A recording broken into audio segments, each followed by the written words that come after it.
I've done this panel about 10 years. This is about the decade mark of coming here to Comic-Con and talking horror with all of you and our panel of extremely talented guests here.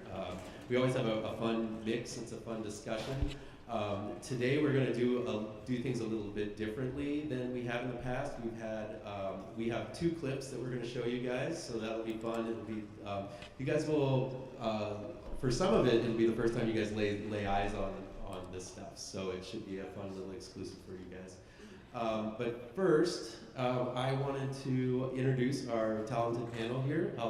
I'll have you guys introduce yourselves and tell them what you've done and what's coming out for you guys. And then later on, at about the halfway point, we will throw some questions out to the audience. We got a mic in the middle of the room there, so please come up and ask your questions. So let's start going down the line here. Hi, my name's Michael Spierig. I co-direct movies with that guy. Kind of looks a little like me. We've directed a bunch of horror movies, starting with a low-budget zombie movie called Undead. Thank you. We directed a movie called Daybreakers. Time travel sci-fi movie called Predestination. And we got this movie coming out in October called JIGSAW. And we've got a movie coming out next year called Winchester.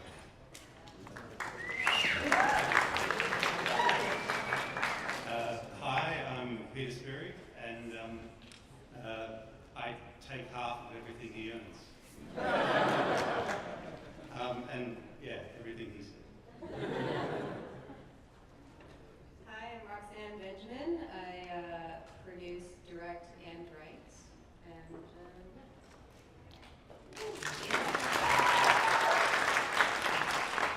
Hey, I'm Aaron Moorhead. I co-direct movies with him, but we're kind of more co-filmmakers. We direct and produce and edit and do the visual effects, and he writes and I do the cinematography, and we acted in our most recent one too.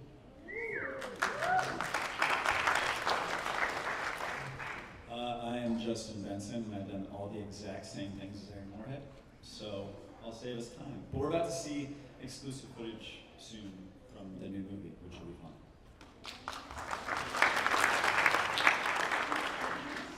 Hi, I'm Matt Pizzolo. I recently wrote a comic book called CALEXIT, which is not really horror, except that it takes place under the Trump administration. So That counts. And I run a publishing company called Black Mask Studios, and I have also produced and directed some films. I did an animated horror feature called God Killer. But I wanted you guys to get to know this panel. I wanted to start out in all of the genres in all of the world in this big crazy universe. Why did you pick horror to kind of show your artwork and show your all of your skills through? And you can go down the line, jump in out of order. There are no rules here. I mean, we started out in horror because we were big fans of people like Peter Jackson and Sam Raimi and George Romero. And we, being Australians, there wasn't a lot of Aussie horror films being made, and we just loved the genre and thought we could do something that nobody was doing at the time. So we made this little low-budget zombie film, and we made it for $70,000 on like wind-up Rolexes with actors from the local acting school down the road, and we shot it in 61 days, which is double what we get nowadays.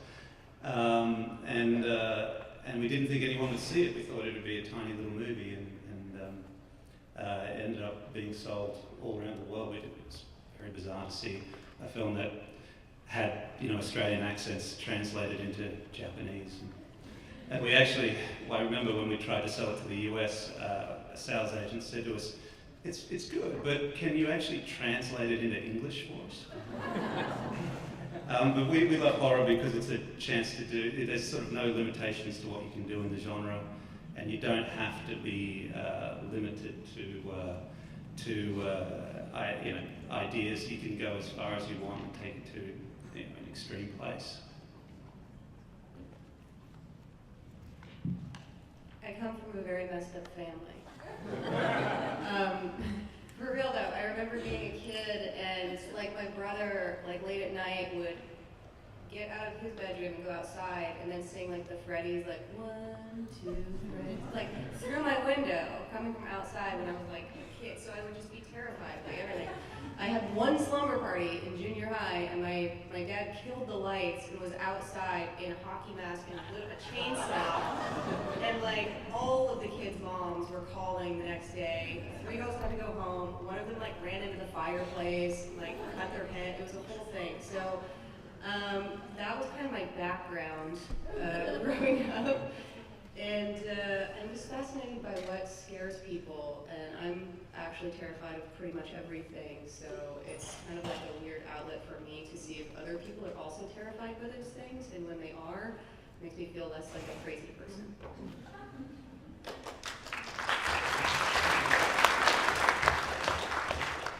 I come from an extraordinarily normal family, and still I'm into horror too. You know, and I think what it was for me is, horror, as many people probably know, is weirdly like the redheaded stepchild of genres, and it feels kind of punk to be in it. But everybody's favorite movie is horror movies.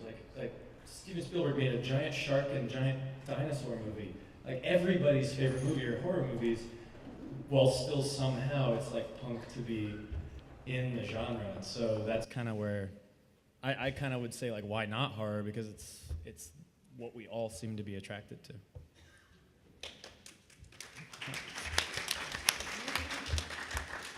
You took my answer. Now I got to make something new up. What did I say? I will say that it is the genre that has the most potential for innovation. I know our films, we tend not to do like homage type stuff, and we constantly feel the impulse to innovate and come up with new concepts and new ideas. And if you can come up with a new idea that gets under people's skin and makes them feel uneasy and it frightens them, it's a great challenge to take on if you can pull it off. And we've been lucky enough for 3 movies now to be able to aim for that, to actually frighten people. It's not that it's easy to make people laugh or that it's easy to write a really dramatic scene. Everything's hard, but I'd say like the hardest thing is to actually frighten people. And if you can pull that off and also simultaneously be innovative, that's an amazing feeling as a filmmaker.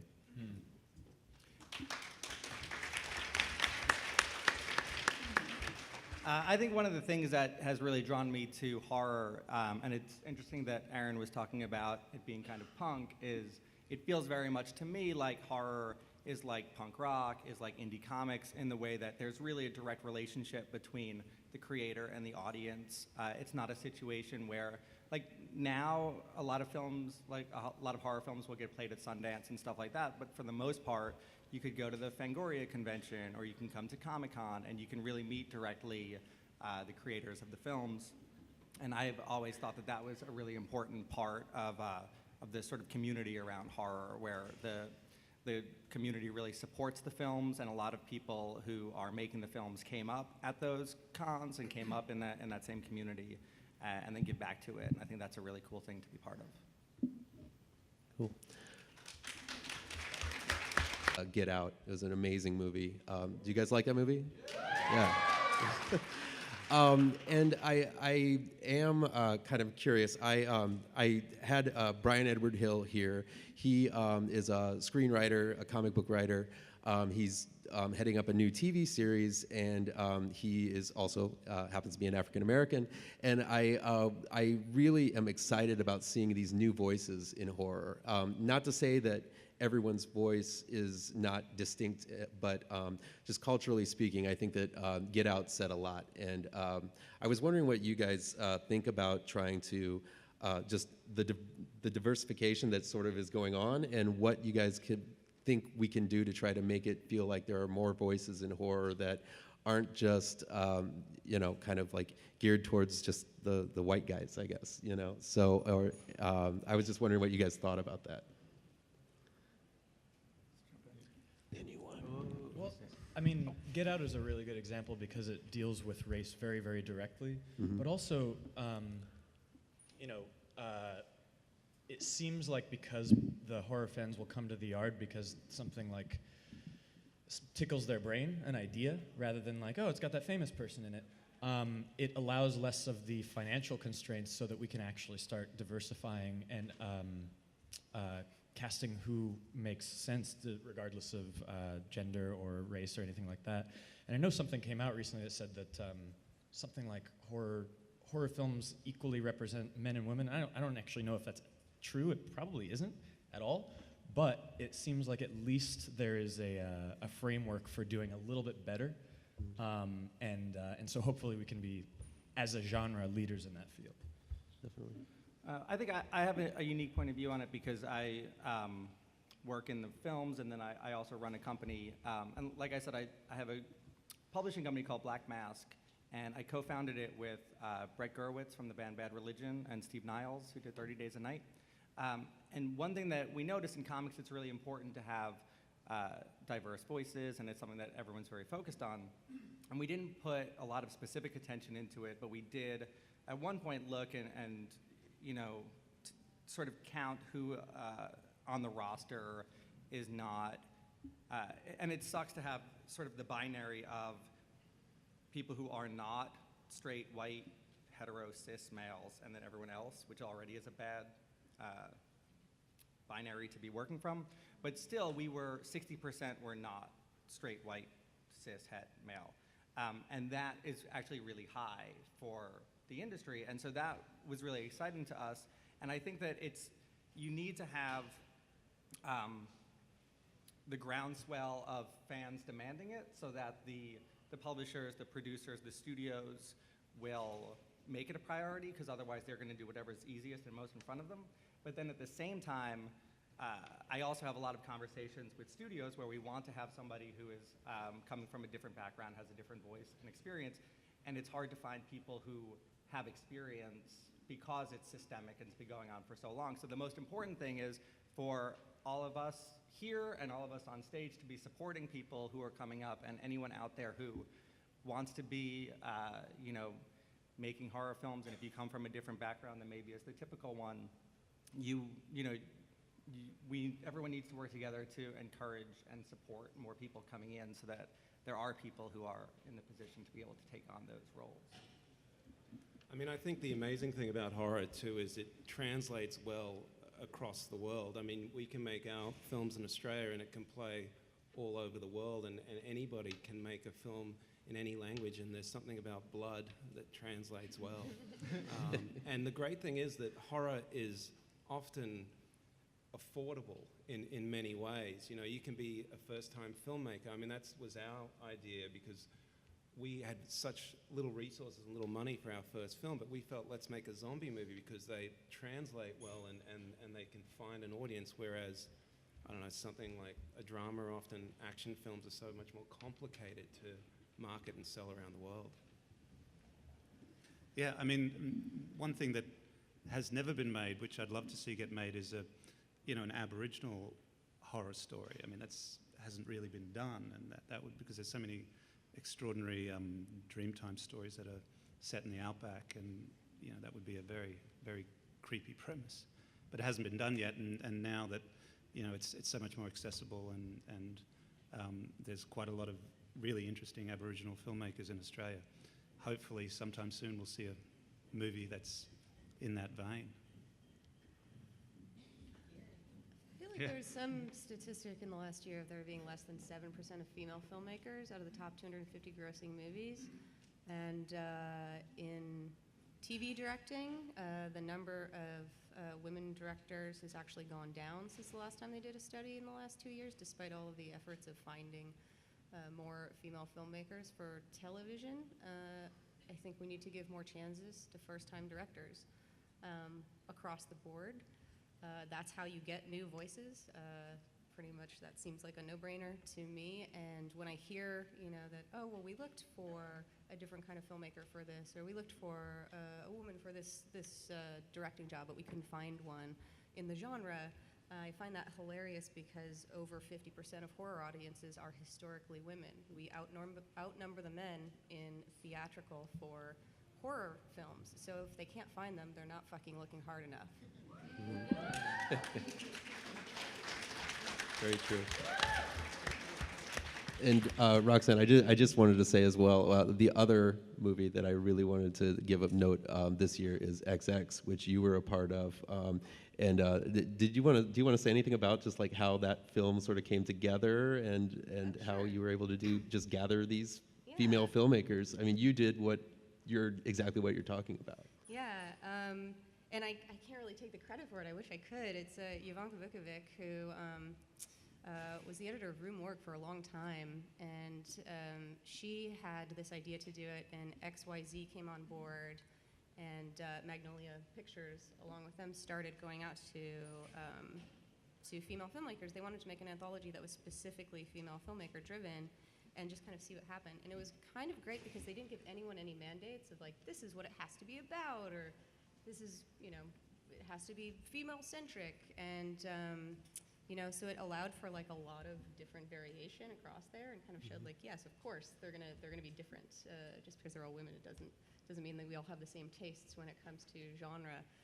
But it was a very good experience. I had done a lot of anthologies before that. I did the VHS series, produced those, and then these guys worked on the one that I wasn't around for, which is a bummer because I would have loved to work with them. And then did Southbound after that. And all of our directors were male. We had a lot of female producers and department heads that were female in other departments, but we weren't able to get any female directors on ours, which is a bummer, mostly because ours were non-union and very low budget. But with XX, there was actually a lot of women that were approached, and kind of contradictory to what I just said, they were getting a lot of work at the moment, so they weren't available. So it was actually really cool to be like, oh, they're all working.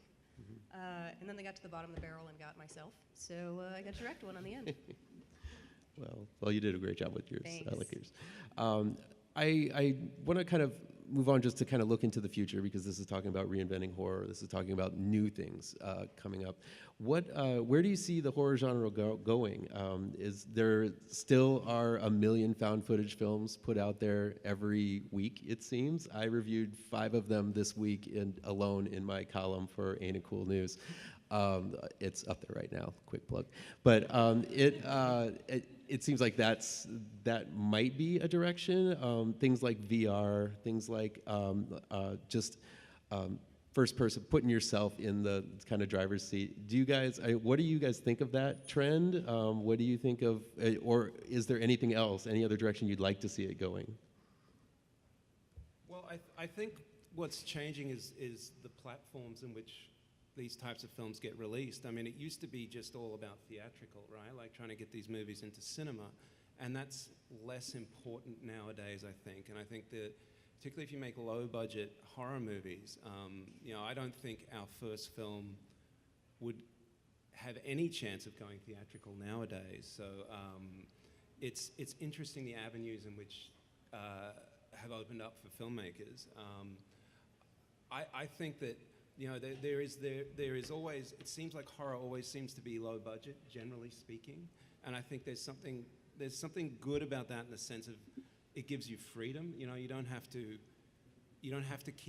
make your film for everybody. You can make an R-rated film. You can make it the way you want to do it, and I think the technology has now allowed us to make films a lot cheaper. So that's why you keep seeing so many more of, as you say, these found footage films. They're so much easier to make nowadays. I mean, our first film was so hard. We shot on 16 mil. It was really hard to do.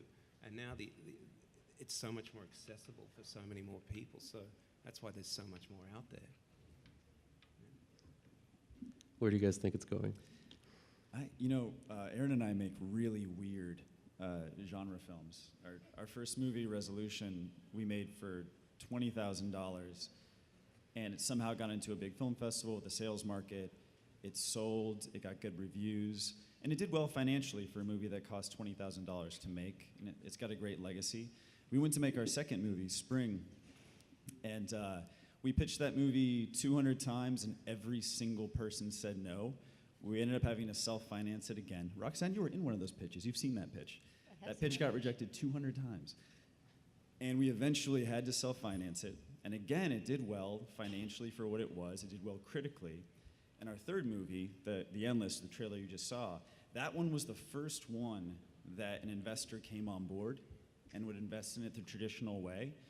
And that may be an indicator of the change of times, where maybe it is now that people are investing in our weird movies.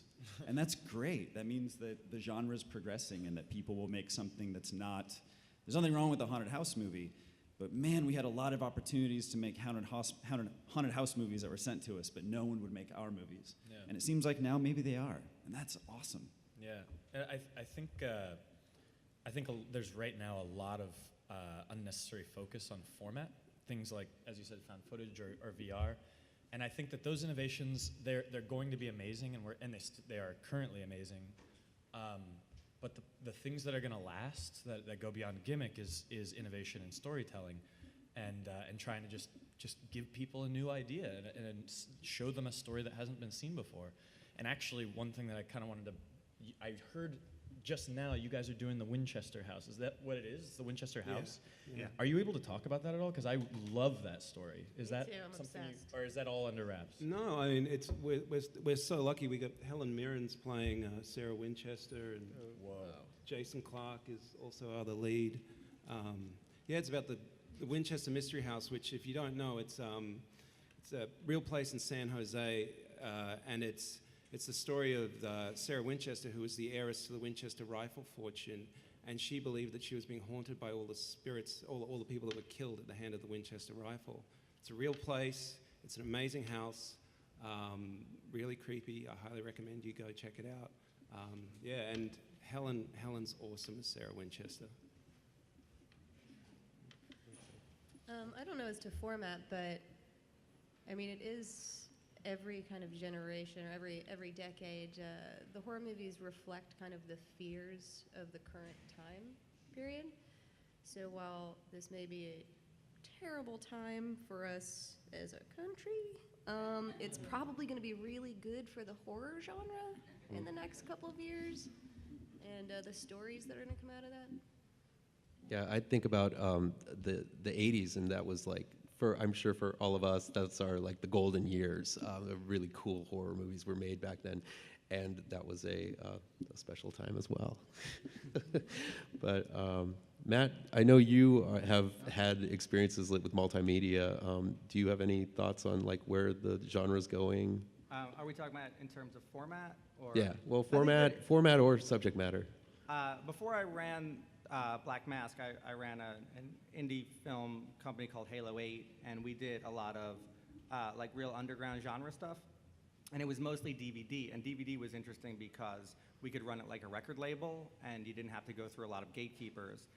And one film that we put out towards the end of the run of that company is a film called Pop Skull.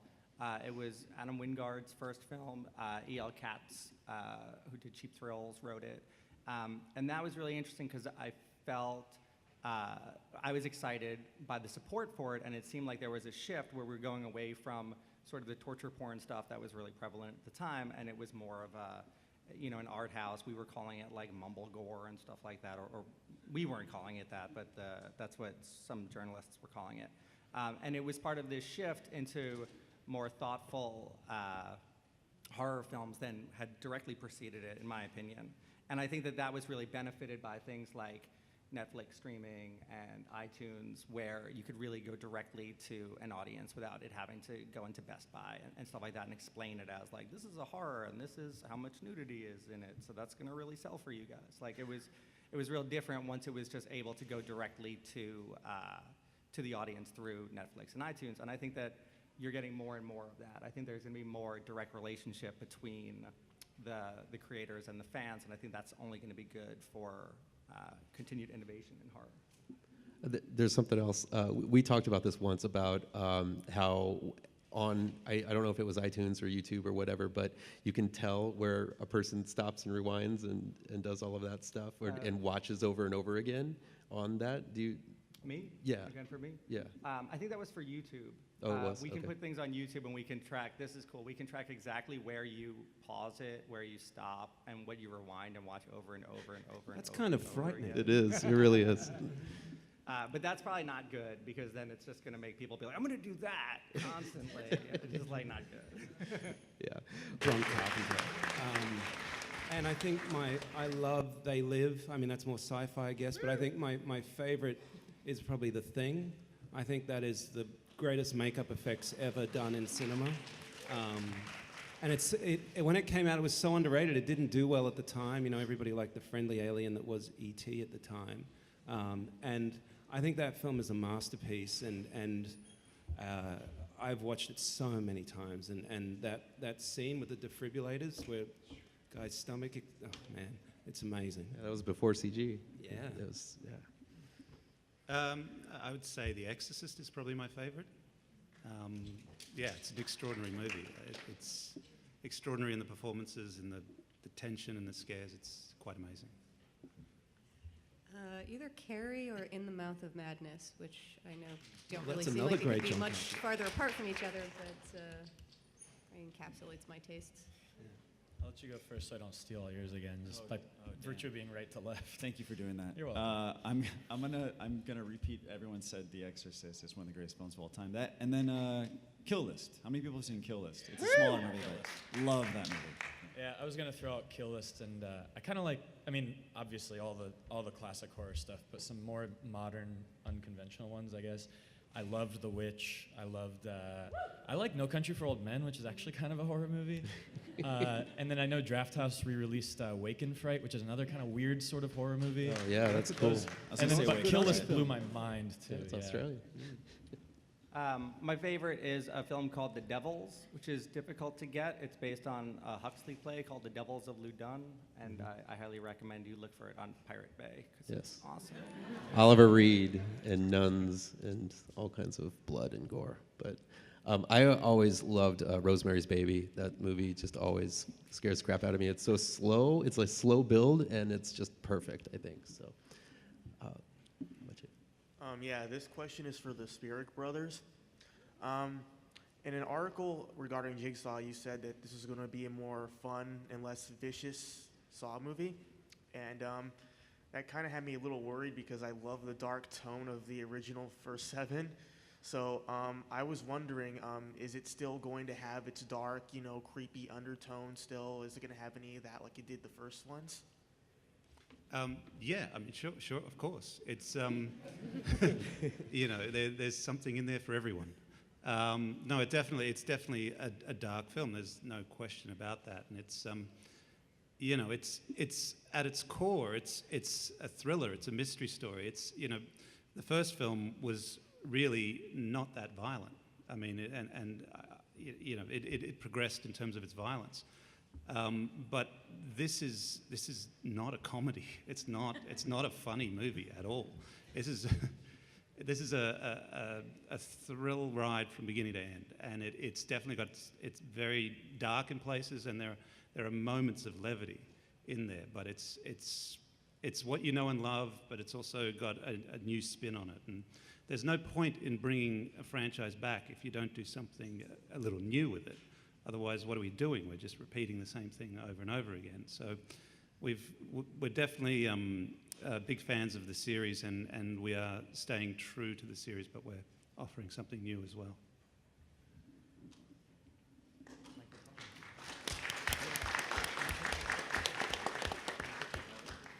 Hello, all. Thank you guys a lot for being here and doing this today. I want to know from each of you horror specifically, obviously, but filmmakers generally, and the mention of, a desire to see Aboriginal films and stories told, and I so completely agree with the point of horror having the capacity to sort of interpret our world and imagine film in the most innovative ways. And so I'm wondering, amongst yourselves, with friends, fellow filmmakers, performers, are there discussions between you guys about sort of representing and other experiences and telling other stories versus kind of staying in your lane? There's obviously the pressure on everybody to be kind of woke right now and to be really in tune with things. As a female director, do you feel pressured to tell female stories? As white cis men, do you feel pressured to only tell stories that you can more identify with for fear of kind of encroaching on other people's property without knowing how to do it? Like, is that a conversation you guys are having? As a serial killer, I only want to make films about serial killers. Great, great, great. Which is important for us to know about you, so. I mean, Michael and I made a film about a transgender time travel agent. You know, it's outside of the zone of JIGSAW. So Michael and I get excited about different stories and telling things that are not right within our lane. And Predestination was certainly different to the film before that, Daybreakers. So we're down for that, that's for sure. Yeah, and please go out and see Predestination. It's an amazing movie. I love that movie. I personally like telling stories that have female protagonists, just because I feel like we don't have that. I mean, obviously you have that in horror, but not in terms of like the relationships between women and girls within a horror scope. So that's really interesting to me, and also it's, since it is what I know, it's easier to write. Right. But that doesn't mean it's the only thing I'm interested in terms of horror, because there's so many different aspects to that at the same time. But if there is something that's like very specifically to one thing that I don't have any experience in, I don't know. I do think there might be better people to tell that story, but I think it's definitely like a case-by-case basis. Okay. Yeah, I would say the conversation has been getting more and more constant and louder and louder. I don't mean in a wonderful way, in a way that I would say that it comes up every time a group of filmmakers gets together. Yeah. And I think that that's the only way to change things, is you've got to keep talking about it until it's pervasive. You know, I would say, you know, every other one of our projects has a minority in the lead in some way. And so, I mean, we have a project together with Matteo Pizzolo that has a really awesome kind of thing, like exactly that. And yeah, I mean, the only way to change things is awareness, and the fact that we keep on talking about it more and louder, and placing importance on bringing diversity and awareness out. It's the only way to get it done. Yeah. Well, all right. Yeah. We have a project that's sort of a time travel horror film, and the very premise itself comes from the idea of, like, you know, like, look at something like Back to the Future, and the 1950s are only really romantic and cool if you're a heterosexual white male. You put an African American in that lead, and that's horrific to have to go back to the 1950s. And we literally have a time travel horror film that the horror elements come into play because the main character is not a heterosexual white male. So yeah, I mean, there's the conversation that's the one that you feel social responsibility, but then there's also the responsibility to tell the best possible story. Right. And this story is way better without heterosexual white male in the lead. I think one thing that's really important is authenticity, but I think that can come in a lot of different ways because, you know, film is very collaborative. So if you think of, for example, Alien, that Ripley was in the script as a man and just written that way, and then Sigourney Weaver obviously owned that role, and there was, I imagine, a lot of collaboration in the production of it. And I know that there are a lot of people, you know, if you're building an ensemble, or even if you have a character that you don't directly identify with your own experience, you know, people work with consultants, and that's a technical term, but sometimes it's just someone from that background consulting with them and helping them get it right to make sure that authenticity is there. So I think that's one of the things that's special about a big collaborative project like a film. Thank you very much.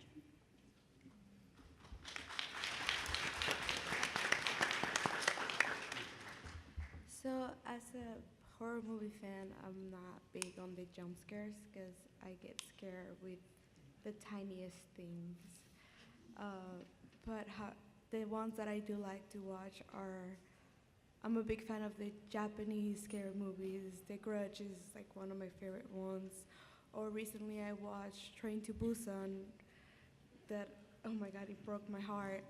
Have you guys ever thought of implementing some of their techniques of like the eeriness that the sound effects that they applied of the monster, of the spirit that they have, like implemented them into your scary movies?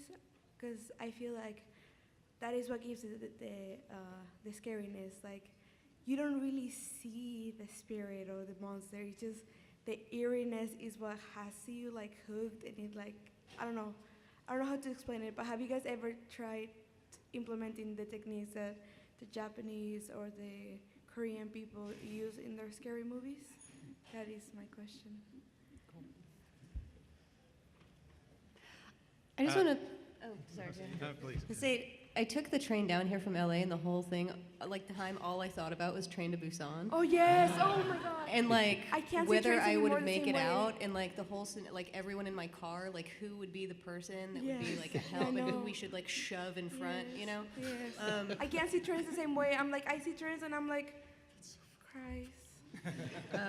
But I think it depends on the movie. If it's right for the movie, the technique is really tailored to whichever. If you're telling like a slow burn story, it's gonna have more of an eerie buildup. You might not need to see certain things. And then horror movies for me are more like roller coasters. That's the fun of it, you know, is that you can laugh in the face of death in a safe place. So really, I guess my whole career is really about my own personal therapy that I'm like enforcing on the rest of you. But yeah, I think it's just specific to whichever movie.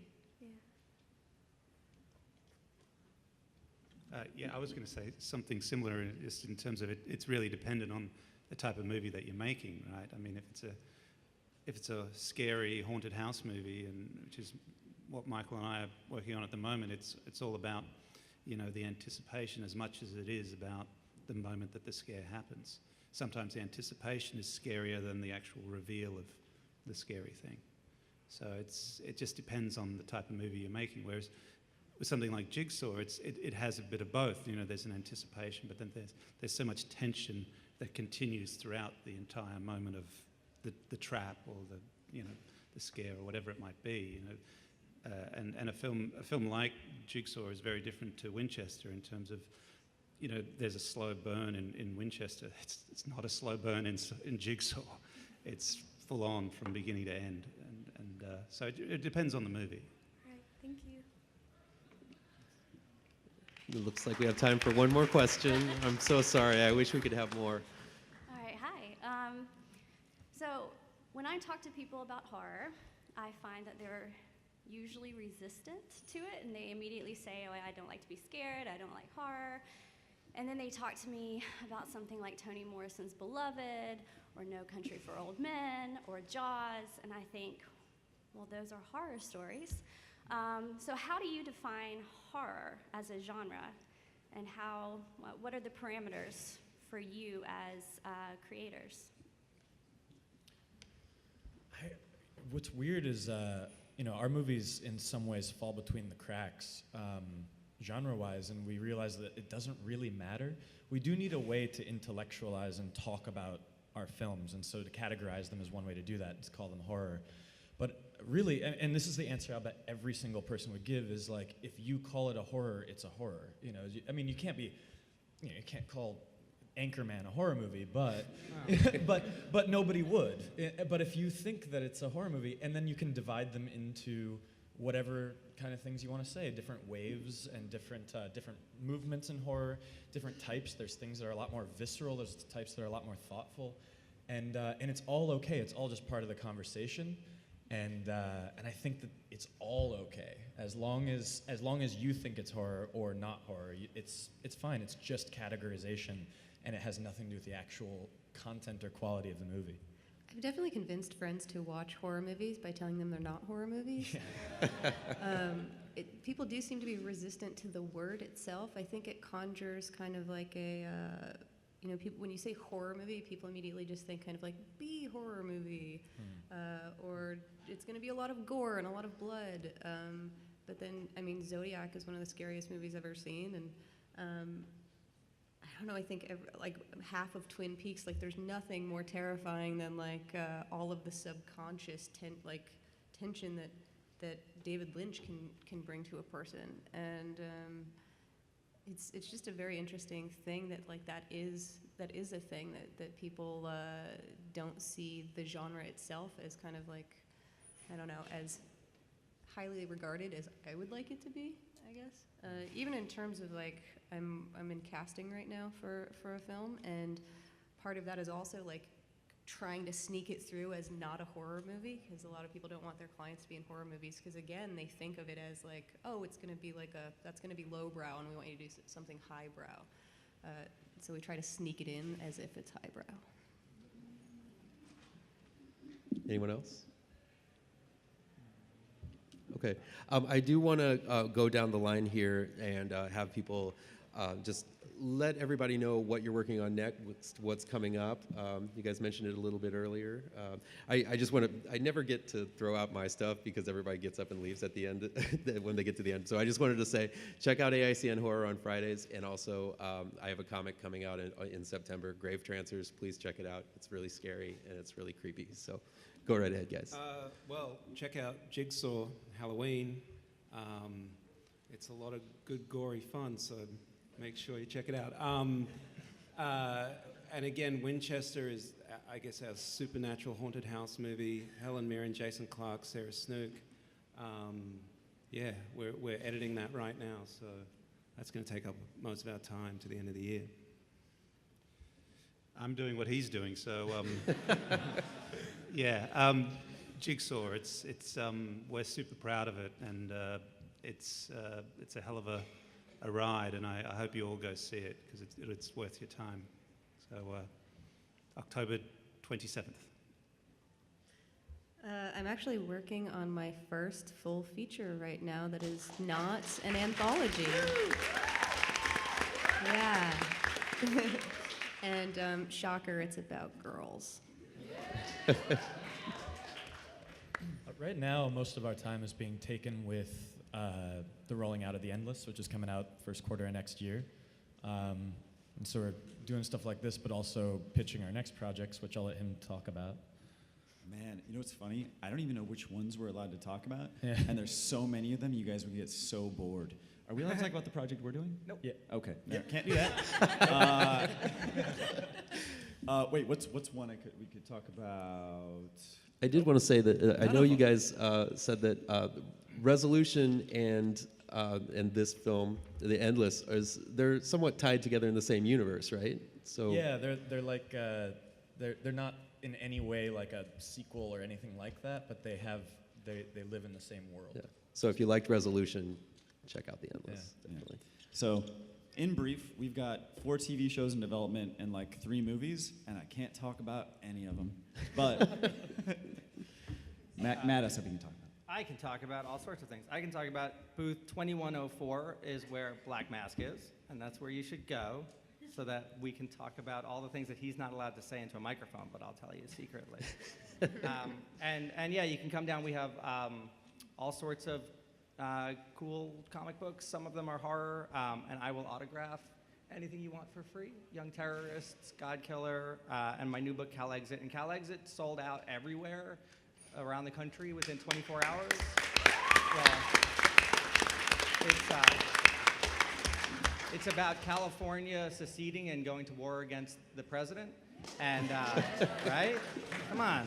But it's like crazy expensive on eBay, but we have some in the booth for cover price. So you should definitely come while they're still there. 2104.